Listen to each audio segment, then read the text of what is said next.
नमस्ते, प्रणाम। हम देवराज देवी अपने यूट्यूब चैनल पर आप लोग का स्वागत करती हूँ। एक माता का गीत गाने जा रहे हैं, बहुत पुराना। कैसा लगेगा आप लोग कमेंट में बताना। बहुत पुराना है। कौन देवी घूमेली कोठवा से अटरिया मोरी भवानी हो।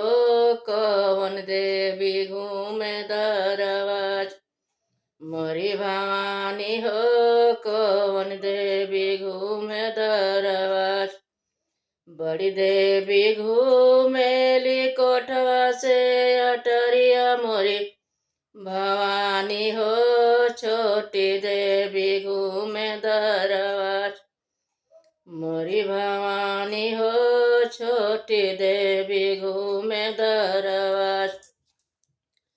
कौन देवी ले ली हो कासुआ से करहिया मोरी भवानी हो। कौन देवी लावांगे आधार मोरी भवानी हो। कौन देवी लावांगे आधार।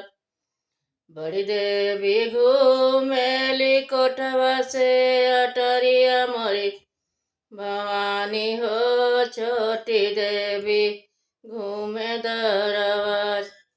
बड़ी देवी ले ली हो खसुआ से करैया मोरी भवानी हो। छोटी देवी लावांगे आधार मोरी भवानी हो। छोटी देवी लावांगे आधार। छोट बड़ी देवी ले ली हो खसुआ से करैया मोरी भवानी हो। छोटी देवी लावांगे आधार मोरी भवानी हो। छोटी देवी लावांगे आधार।